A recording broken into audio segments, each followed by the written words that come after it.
Hello everyone, myself Vaibhav Srivastava.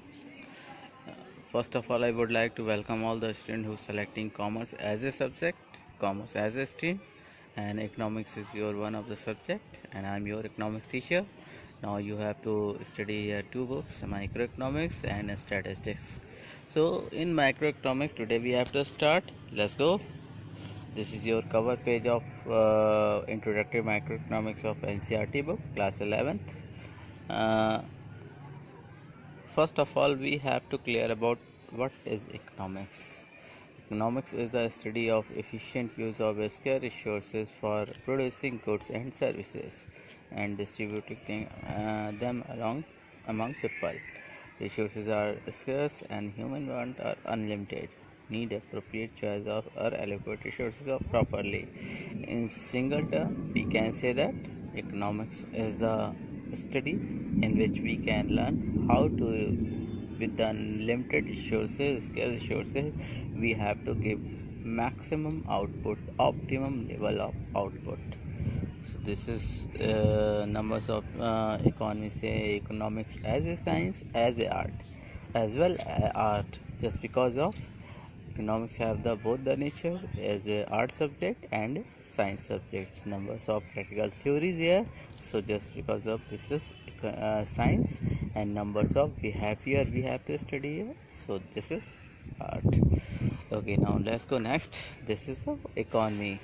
Economy is different term by with from the economics. Economics is the theory and economy is the system. So different countries have a different economy system. If we talk about India, India is a mixed economy, and if we talk about some European countries, so they are uh, capitalist economy.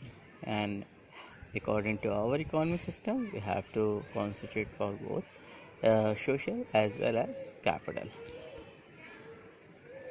So economics are two technical economics have two technical economics, that is micro and macro. Micro is very tiny sense, individual sense, and macro is whole world, a very broader sense.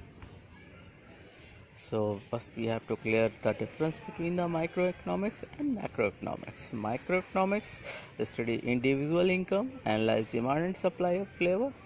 Individual deal with the household and farm decision, study individual price, analyze the demand and supply. And we talk about the macroeconomics, so this is study national income, analyze total employment in the economy, deal with the aggregate decision, study overall price level, analyze aggregate demand and supply. So it is all about that. Is in microeconomics we have we have the individual behavior to study, and in macroeconomics we have to study about whole economy. So next thing, positive and normative economics. Positive and normative economics are different word with different sense. In positive economy we can say we have to talk about the past, present, future, and in normative economics it is the ideal we have, ideal target which is never be achieved, just because of every country have to set their ideal situation, ideal target. But what is reality, it is called the positive. If we talk about the positive, it can be proved generally, and if we talk about normative, it cannot be proved.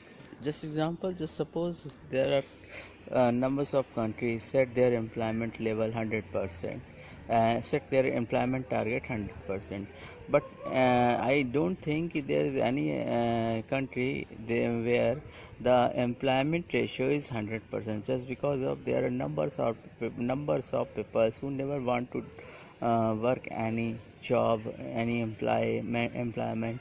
So just because of this there is no chances to get to achieve 100%. So last I say that what is actually we target here, it is normative, and what is actually we achieved, it is positive. So it is all about today. In next lecture we will discuss about some more topics of the microeconomics. Till then, thank you.